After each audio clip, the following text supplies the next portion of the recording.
still have each other. Oh, that's music bringing us into episode 2 by Starship. Nothing's gonna stop us now. And if you're like me, you love that song. And if you're even more like me, that's your karaoke song. Of course, partnered up with Reeves. But, I mean, you can't go wrong with Starship. And Grace Slick is her name, I think. Grace? Yeah, she was great.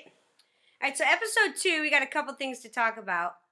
One is going to be diagnosis. My diagnosis was cystic fibrosis. The when, the where, the why, the you know. And then just another, I'll end it with something that might interest you, and I know it's going to interest me. So let's get rocking here.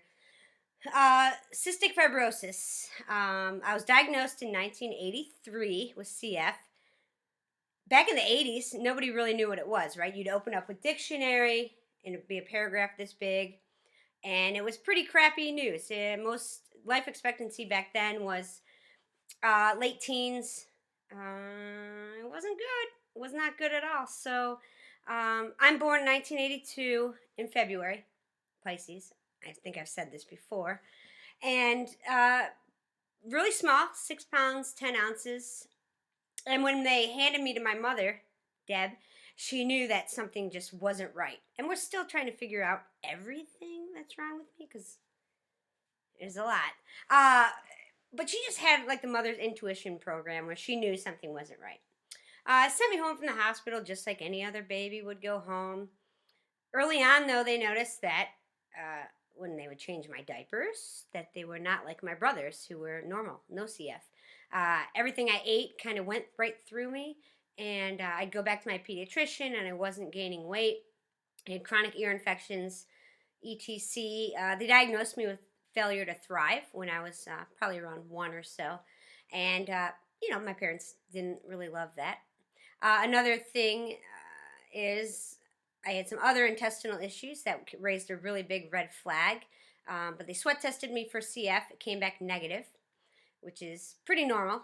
So after this big intestinal situation that happened when I was 18 months old, they took me back to the hospital. I was tested for CF again with a sweat test at Children's Hospital in Detroit, and I was diagnosed with cystic fibrosis. So like I said, going back to that dictionary, diagnosis isn't good. And the doctors said, your baby's beautiful, probably the cutest baby I've ever seen. But love her all you can now, and because she might not live to high school or make it beyond, because CF at that time was really devastating, which it still is to this day. So they did. They let me live like any other child. This is kind of me when I was diagnosed, I think, or just after diagnosis. Sweet bowl cut, Mom. That's awesome. And then I have 2 older brothers, and I grew up with those guys skateboarding. Where's that picture of me skateboarding? So this is me skateboarding with my brothers. I'm the short one with the belly hanging out. I haven't grown much since then. I started playing drums early on. Basketball was my deal.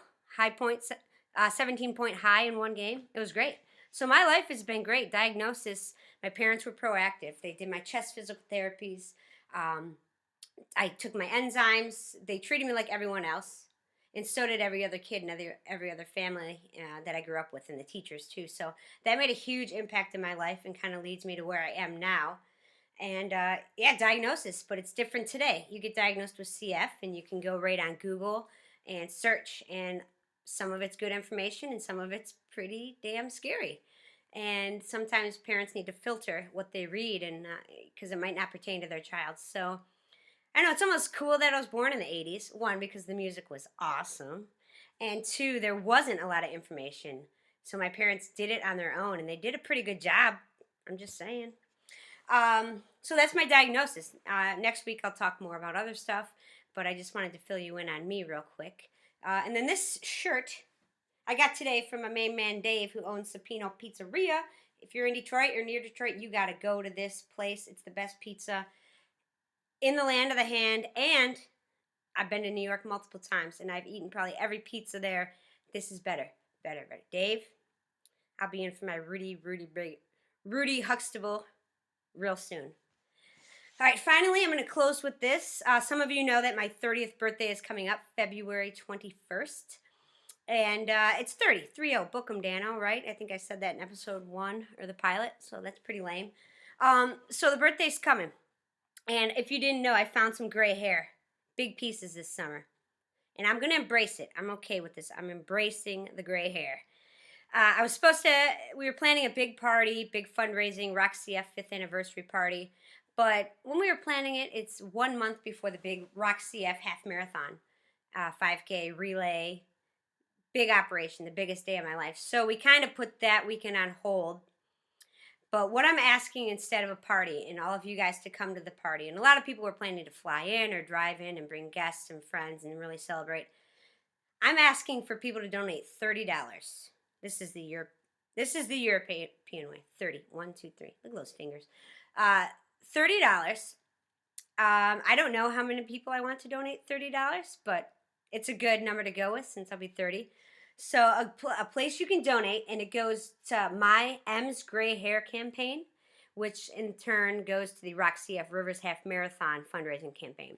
So this is the website. My parents are both teachers too, and I don't think they loved my handwriting. But I love it. So that's crowdrise.com/msgrayhair. Go there, check it out, scope it, donate $30. I think I put the first person that donates, I will send them a signed picture. I won't tell you, it doesn't have to be a picture of me either. I can send you a signed picture of Paris Hilton, and you'll still get it. And then the second person that donates or something, I'm going to make them a mixed tape. Or the first person that donates 100, a mixed CD of 30 of my favorite songs. So crowdrise.com/msgrayhair. Not gray anymore. Yeah, so that's it. Episode 2. We're going to get crazy next week, and we do have plans to go to Supino to shoot some vid. Maybe I'll cook for you too. But yeah, got a lot coming. First snowfall here in Detroit. It's only mid-January, and we're just snowing. So whatever. I'll deal with it. Happy winter to you all, and good luck watching football tonight. Tebow? Or is that the thinker? I don't know.